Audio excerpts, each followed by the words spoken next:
जय जगन्नाथ। मु बंधुगण मु आज आपण को महालक्ष्मी को स्वप्नर देखिले कि फल मिलता है से विषय आज कहवाक जाऊँगी।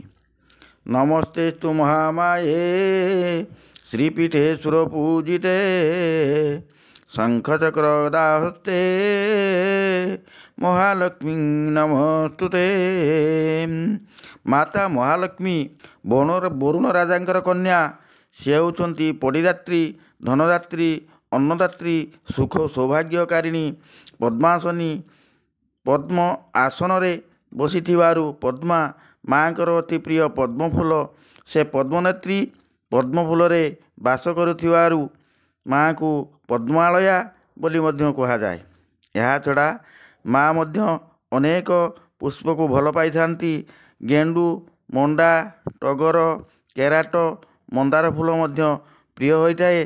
माँ को कमला बोली मध्य कहुए। माँकर कमल अर्थ पद्म पाखुड़ारे भली देह सुनयना सुनेत्री भक्तों को सुदृष्टि देखुथिबारु माँ को सुनेत्री बोली कहुए।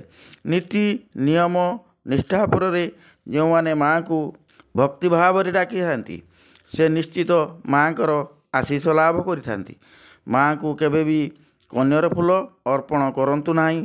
एवं मु आपण मानकु माँ लक्ष्मींकर जदि स्वप्न रे देखंती ताहले निश्चित भाव रे देखिथिबा लोकर सौभाग्य वृद्धि होता है। दारिद्र्य दोष मध्य खंडन होता है। शत्रु माने पराहत होइथांती। जदि लक्ष्मी गज उपरे बसी थिबार स्वप्न रे देखंती अचानक शुभ खबर आसी थाए।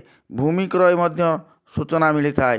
जदि पेचक वाहन माँ हाथी एकत्र स्वप्न रे देखि थांती ताले परिवार मध्य रे जदि कहीं रोग रे कष्ट पाउथांती ताले अल्प दिन रे रोग दूर होता है। एणु मो मतरे स्वप्न रे देखिले एही स्वप्न गुड़िक देखिथिबा कथा काहा आगरे प्रकाश करिवे नाही। जेते दूर संभव माँकर पूजा पाठ करिवार हेला करिवे नाही। प्रति गुरुवार दिन यही उपाय करिवे। गुरुवार दिन विष्णु को पूजा करिवे। एक दुई होची गुरुवार दिन कौन से एक कदली गछरे कंचा क्षीर ढालिवे। तीन रे होची गुरुवार दिन हलदिया रंगर पोशाक पिंधंतु। यह कले आपणकर शुभ फल और मंगल निश्चित हेबो। मु एतिकी कही विदाय नेउछि। जय जगन्नाथ।